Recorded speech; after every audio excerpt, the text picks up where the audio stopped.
پونے 4 سال بیٹھا رہا ہو، وہ اپنے ملک کے خلاف، اس کے مفادات کے خلاف، اس کی خارجہ پالیسی کے خلاف اس قدر بے رحم اور غیر ذمہ دار ہو کے کھیل سکتا ہے، صرف اپنی سیاست کو بچانے کے لیے اور اپنی انا کی تسکین کے لیے۔ اسے یہ لحاظ نہیں کہ پاکستان کا آئین کیا ہے، اسے یہ لحاظ نہیں کہ پاکستان کے ادارے کیا ہیں، اسے یہ لحاظ نہیں کہ پاکستان کی خود مختاری کیا ہے، اسے یہ لحاظ نہیں کہ پاکستانی ریاست کے کلیدی مفادات کیا ہیں۔ وہ ایک ریکلیس ڈرائیور کی طرح، جیسے کہ کوئی نشے میں ریکلیس ڈرائیونگ کرتا ہے، جیسے کوئی غیر ذمہ دارانہ ڈرائیونگ کے نتیجے میں کبھی ایک چیز کو گاڑی مارتا ہے، کبھی دوسری کو مارتا ہے، کبھی تیسری کو مارتا ہے، ایک نشہ آور ڈرائیور کی طرح عمران خان بھی اپنے سیاست کی گاڑی کبھی آئین سے ٹکراتے ہیں، کبھی قومی اداروں سے ٹکراتے ہیں، کبھی پاکستان کے کلیدی مفادات سے ٹکراتے ہیں، کبھی پاکستان کی خارجہ پالیسی کو نشانے پہ لیتے ہیں، اور کبھی ملک کی داخلی سلامتی اور استحکام کو نشانے پہ لیتے ہیں۔ میں سمجھتا ہوں کہ نیشنل سیکیورٹی کمیٹی، جس نے 2 دفعہ واضح کر دیا کہ پاکستانی سفیر کے مراسلے میں کسی قسم کی بیرونی سازش جس کا تعلق رجیم چینج سے ہو، اس کا کوئی ذکر موجود نہیں، اور پاکستان کی ٹاپ انٹیلیجنس ایجنسیز کی اس تصدیق کے بعد کہ کسی قسم کی کوئی بیرونی مداخلت پاکستان میں رجیم چینج کی نہیں ہوئی، اور پاکستان کی قومی اداروں کی قیادت کے اس وضاحت کے بعد کہ ایسا کوئی ذکر کسی طرح نیشنل سیکیورٹی کمیٹی کی میٹنگ میں نہیں کیا گیا، اس کے بعد اس چیز کو دفن ہو جانا چاہیے تھا۔ لیکن عمران خان صرف اپنی ناکام سیاست کو زندہ رکھنے کے لیے وہ مسلسل پاکستان کے مفادات سے کھیل رہا ہے۔ میں یہ بات کئی دفعہ کہہ چکا ہوں کہ پاکستان نے اگر خود مختاری کو بچانا ہے، دفاع کرنا ہے، اگر پاکستان نے دنیا کے سامنے ایک مضبوط ملک بننا ہے، تو اس کی پہلی شرط مضبوط معیشت ہے۔ Strong economy is strong Pakistan, اور اسٹرانگ اکانومی تب ہوگی جب پاکستان دنیا کی معیشت کے ساتھ جڑے گا۔ پاکستان دنیا کی معیشت سے کٹ کر مضبوط معیشت نہیں بن سکتا۔ ہمیں فارن ڈائریکٹ انویسٹمنٹ چاہیے، ہمیں اپنی مصنوعات کے لیے بین الاقوامی منڈیاں چاہیے۔ ہم نے پاکستان کو نہ کیوبا بنانا ہے، نہ ہم نے پاکستان کو شمالی کوریا بنانا ہے۔ ہم نے پاکستان کو ملیشیا، ترکی، ساؤتھ کوریا، چائنا، ان کی طرز کے اوپر ترقی دینی ہے، اس کی معیشت کو مضبوط کرنا ہے۔ پاکستان کی معیشت کے لیے 4 مضبوط خارجی ستون ہیں جن کے ذریعے پاکستان مستقبل میں تیزی کے ساتھ ترقی کر سکتا ہے۔ پہلا ستون چین ہے، جس کی سرمایہ کاری کے بغیر، جس کے تعاون کے بغیر ہم معاشی طور پر تیز رفتار ترقی نہیں کر سکتے۔ چین نے سی پیک کا منصوبہ ہمیں دیا، عمران حکومت نے سی پیک کے منصوبے کو تار تار کر کے رکھ دیا۔ ہمارے 3 سالوں میں 29 ارب ڈالر کے منصوبے مٹیریلائز ہوئے۔ عمران خان کے پونے 4 سالوں میں $1 کا نیا منصوبہ نہیں آیا۔ چین کو بیہودہ قسم کے کرپشن کے الزامات لگائے گئے، چین کو ناراض کیا گیا یہ کہہ کر کہ اس نے مہنگے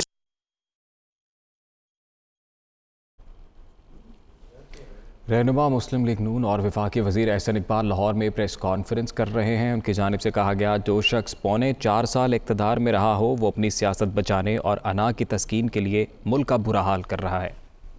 یورپین یونین ہے جہاں نہ صرف پاکستانی تارکین وطن بھی بستے ہیں بلکہ اس نے جی ایس پی پلس ہمیں دے رکھا ہے۔ اور یہی عمران نیازی جب فرانسیسی سفیر کو نکالنے کی بات تھی، جب نبی کریم صلی اللہ علیہ وسلم کی حرمت اور ناموس کا سوال تھا، تو قوم کو یہ بھاشن دے رہا تھا کہ ہمارے قومی مفادات میں نہیں ہے کہ ہم یورپین یونین سے تعلقات کو بگاڑیں۔ اور جب اپنی سیاست کی باری آئی تو ایک دم یورپین یونین سے تعلقات کو بھی چھکا لگا دیا اور جلسے کے اندر ان کو للکارے مارنے شروع کر دیے اور مولا جٹ کی سیاست شروع کر دی۔ ہمارا تیسرا ستون معاشی میدان میں خارجی امریکہ ہے جو ہماری مصنوعات اور برآمدات کی بہت بڑی منڈی ہے اور دنیا کی سب سے بڑی تجارتی منڈی ہے جس کو چین بھی ناراض نہیں کرتا۔ امریکہ اور چین کے سرد جنگ کا جب ماحول ہو تب بھی چین کے صدر نے کبھی امریکہ کے حوالے سے غیر ذمہ دارانہ بیان نہیں دیا ہے۔ ہمیں امریکہ کی تجارتی منڈیوں تک بھی جانا ہے، ہم نے امریکہ سے ٹیکنالوجی بھی لینی ہے اور ہم نے ہزاروں پاکستانی اسکالرز کو امریکہ کی ٹاپ یونیورسٹیز سے ٹریننگ بھی کرانی ہے اور پی ایچ ڈی بھی کرانی ہے۔ دنیا میں ہر ترقی کرنے والے ملک نے ہزاروں کی تعداد میں، چاہے وہ چین تھا، چاہے وہ ساؤتھ کوریا تھا، چاہے وہ جاپان تھا، چاہے وہ ملیشیا تھا، چاہے وہ ترکی تھا، کسی ملک کو آپ دیکھیں انہوں نے ہزاروں کی تعداد میں امریکہ کی یونیورسٹیوں سے اپنی ہیومن ریسورس تیار کی، اس نے واپس آ کے اس ملک کو کھڑا کیا۔ تو لہٰذا یہ تیسرا ستون ہے جس کی ہمیں ضرورت ہے۔ اور چوتھا ستون ہمارے خلیجی ممالک ہیں جو برادر اسلامی ممالک ہیں، جن کی ہمیں ہمیشہ جن کا تعاون ہمیں حاصل رہا ہے۔ وہاں پاکستانی کام کرتے ہیں، 25-30 لاکھ پاکستانیوں کا گھر ہے، اور سعودی عرب جیسا ملک ہمیشہ پاکستان کے ساتھ آڑے وقت میں کھڑا ہوا ہے۔ عمران نیازی نے خلیجی ممالک سے بھی ہمارے تعلقات کی، جسے کہتے ہیں کہ انہیں ستیہ ناش کر دیا۔ جب آپ ان ملکوں کے سربراہوں کے تحفوں کو بازاروں میں بیچیں گے جنہوں نے آپ کو اپنا بھائی بنا کے ایسے تحفے دیے ہوں کہ جو ایک اپنے لیے لیا ہو اور دوسرا اپنے بھائی کے لیے لیا ہو، تو جب یہ پتہ لگے کہ وہ بھائی صاحب نے تو مارکیٹ میں آپ کا تحفہ بیچ دیا ہے تو ان ملکوں پہ کیا گزرتی ہوگی؟ پاکستان کا کیا امیج رہ گیا ہے؟ اور آج عمران نیازی صاحب کہتے ہیں میرا تحفہ میری مرضی۔ عمران نیازی صاحب وہ تحفے پاکستان کی مملکت کے سربراہ کو ملے تھے، وہ تحفے 22 کروڑ لوگوں کی امانت تھے۔ ایسے تحفے تو لوگ نسل در نسل اپنے خاندان میں رکھتے ہیں تاکہ پتہ ہو کہ اس ملک سے ہمیں عزت ملی تھی یا اس نے ہمیں یہ عزت سے نوازا تھا۔ آپ نے ہر چیز کو بازاری بنا دیا، قوم کی عزت کو بھی بازاری کر دیا کہ جا کے مارکیٹ میں بیچ دیا۔ تو آج پاکستان کی کیا ڈگنیٹی آپ نے چھوڑی ہے؟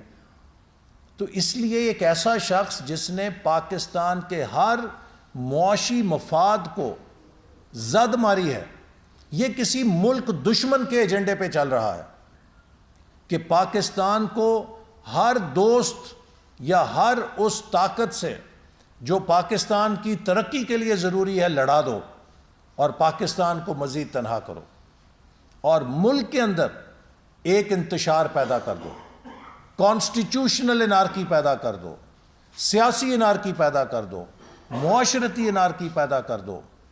آج آپ پاکستان میں جس طرز عمل کا مظاہرہ کر رہے ہیں، جب قومی اسمبلی میں آپ کے خلاف تحریک پیش ہوئی تو آپ نے ڈپٹی اسپیکر سے آئین شکنی کرائی، اور اس کو آپ نے گلیمرائز کیا کہ یہ بڑا بہادر آدمی ہے, اس نے آئین توڑا ہے. آپ جلسوں میں اپنے سپیکر اور ڈپٹی سپیکر جنہوں نے آئین توڑا ہے انہیں ہیرو بناتے ہیں. وہ ہیرو نہیں ہے, وہ پاکستان کے آئین کے مجرم ہیں, اور ان کے خلاف انشاءاللہ تعالی آئین شکنی پر کارروائی ہوگی. ہم کسی کو اجازت نہیں دیں گے. ہم نے حلف اٹھا رکھا ہے, اور عمران نیازی صاحب آپ نے بھی حلف اٹھایا تھا پاکستان کے آئین کی حفاظت کرنے کے لیے. یہ بچوں کا کھیل نہیں ہوتا ہے. ایک ایٹمی طاقت ہے, ایک ریاست ہے, اس کا ایک نظام ہے. آپ اس کو ایک بنانا ریپبلک بنانا چاہتے ہیں, آپ کو ایسا نہیں کرنے دیا جائے گا. پھر جب پاکستان کی سپریم کورٹ آپ کی اس آئین شکنی کو کالعدم قرار دیتی ہے تو آپ کی توپوں کا رخ عدالتوں پہ ہو جاتا ہے. آپ جلسوں میں کھڑے ہو کر کہتے ہیں کہ رات کے 12 بجے کیوں عدالت لگی. عمران نیازی صاحب, اگر اس ملک میں آپ نے آئین توڑا تھا تو عدالت رات 12 بجے نہ لکھتی تو عدالت آئین شکنی کے مرتکب ہوتی, چونکہ عدالت نے آئین کے گارڈین ہونے کا حلف اٹھا رکھا ہے. سپریم کورٹ نے اپنی ڈیوٹی ادا کی, کیونکہ اس کی ڈیوٹی ہے کہ جب وہ آئین شکنی دیکھے تو اس کا نوٹس لے اور آئین شکنی کو وہ کالعدم قرار دے. تو اس لیے آپ نے اداروں کے خلاف جو زہر گھولا ہے, اب آپ کو الیکشن کمیشن سے خوف آ رہا ہے, چونکہ فورن فنڈنگ کیس کا فیصلہ آنے والا ہے اور آپ کے دل میں چور ہے. آپ فیصلے آنے کی توقع ہو, ان کے خلاف فائر کھول دو, ان کے خلاف سوشل میڈیا کے ٹرولز ڈال دو, ان کو اتنا ڈراؤ کہ وہ میرے خلاف فیصلہ نہ دیں. پاکستان کے ادارے آپ کے ٹرول سے نہیں ڈرتے, وہ پاکستان کے آئین کے ساتھ جواب دہ ہیں. انہوں نے وہ فیصلہ کرنا ہے جو پاکستان کا آئین اور قانون کہتا ہے.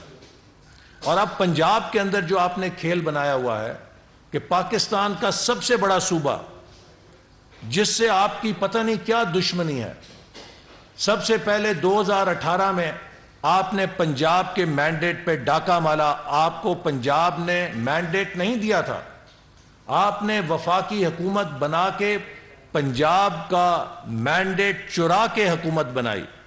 چلیے حکومت بنا لی تو کوئی وزیر اعلیٰ تو ڈھنگ کا لگاتے.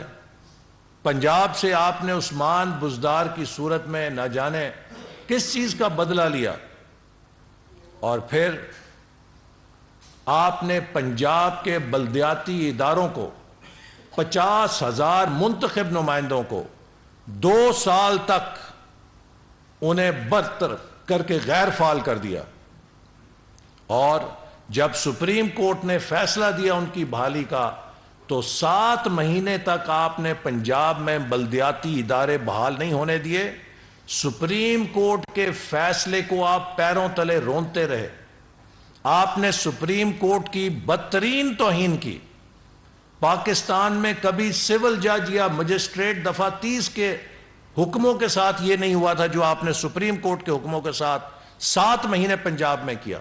اور آپ نے پنجاب کی بلدیاتی قیادت اس سے چھین کے رکھی. پھر پنجاب کے اندر جب ووٹ آف نو کانفیڈنس پہ کاؤنٹنگ کا مسئلہ آیا تو آپ نے جو تماشا پنجاب اسمبلی کے اندر اپنے گنڈوں کے ذریعے یہاں پہ بنایا, اس نے پوری دنیا کے اندر پاکستان کی جگہ ہنسائی کی.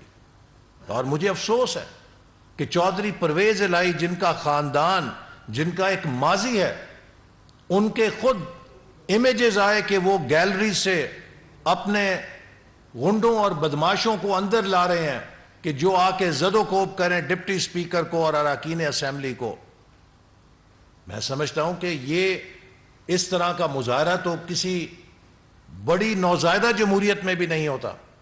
اور پھر جب پنجاب اسمبلی نے اعتماد کا ووٹ حمزہ شہباز کو دے دیا تو جس طرح آپ نے صدر اور گورنر کا تماشا بنایا ہے, لٹل مین آلسو بلیٹلز ہز پیپل.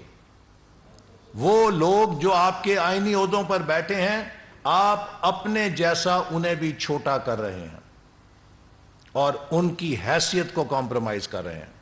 آپ آئین شکنی کے مرتکب ہو رہے ہیں. آپ نے پنجاب میں 3 ہفتے سے بدترین انتظامی بحران پیدا کیا ہوا ہے. پاکستان کا سب سے بڑا صوبہ بغیر کسی قیادت کے ہے، اور آپ کی ہٹ درمی، آپ کی انا پرستی، آپ کی آئین شکنی پاکستان کے آئین کو آپریشنل ہونے میں رکاوٹ بنی ہوئی ہے. اس آئین شکنی میں جو کردار ملوث ہیں ان کے خلاف قانون حرکت کرے گا. میں سمجھتا ہوں کہ اب وقت آ گیا ہے کہ ہم پاکستان کو اس رونا وائرس سے پاک کریں. کرونا وائرس نے تو بڑا نقصان کیا، لیکن یہ جو آپ نے رونا دھونا ڈالا ہوا ہے، اور جو آپ کی رونا وائرس ہر جگہ موجود ہے کہ ہر جگہ رو رو کے آپ قوم کو ہلکان کرنا چاہتے ہیں، تباہ کرنا چاہتے ہیں، آپ کا رونا وائرس جو ہے اب وہ پاکستان کا راستہ نہیں روک سکتا. پاکستان انشاءاللہ آگے بڑھے گا.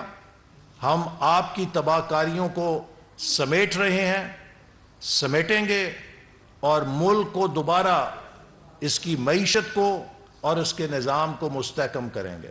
آپ نے سی پیک کو تباہ کیا، اور اس کے اندر میں صرف ایک قوم کے ساتھ بات شیئر کرنا چاہتا ہوں کہ 9 صنعتی زون 2020 تک تیار ہونے تھے، جن میں $40 ارب کی چائنا سے پرائیویٹ انویسٹمنٹ آنی تھی. اور میں نے جو بریفنگ لی تو پتا چلا کہ جناب پہلا صنعتی زون 2024 میں، دوسرا 2025 میں، اور تیسرا 2027 میں تیار ہوگا. آپ مجھے بتائیں، دنیا کا کوئی سرمایہ کار 7 سال انتظار کرتا ہے کہ یہ نالائق اور نااہل حکومت جو ہے 7 سال کی دیر سے صنعتی زون بنائے گی اور ہم اپنا پیسہ 7 سال روک کے رکھیں اور ہم وہاں جا کے سرمایہ کاری کریں گے؟ وہ تو منٹوں سیکنڈوں میں، اگر آپ کی کمٹمنٹ پوری نہیں ہے، وہ پیسہ ویتنام چلا جائے گا، کمبوڈیا چلا جائے گا، بنگلہ دیش چلا جائے گا، ایتھیوپیا چلا جائے گا. 7 سال کی تاخیر، اور ان 9 میں سے 5 صنعتی زون ایسے ہیں جن میں کام ہی نہیں شروع ہوا ابھی تک. آپ اندازہ فرمائیے، یہ ہے وہ نالائکی، یہ وہ نااہلی جس کی آج پاکستان سزا پا رہا ہے. تو اس لیے عمران صاحب، آپ کا رونا وائرس لوگوں کو اب گمراہ نہیں کر سکتا. لوگوں نے 4.25 سال آپ کو بھگتا ہے. بدترین مہنگائی، بدترین بے روزگاری، بدترین غربت، بدترین بند انتظامی، بدترین گورننس، بدترین خارجہ پالیسی، ہر شعبے کو آپ ملیا میٹ کر کے جا رہے ہیں. اور اب آپ اگر قوم کا کوئی ہیرو بننا چاہتے ہیں تو لیٹ می سے جسٹ ون تھنگ. 28 مئی 1998 کے بعد پاکستان کو ایک ایسی چھتری مل گئی ہے کہ پاکستان کی خود مختاری پہ کوئی میلی نگاہ نہیں ڈال سکتا.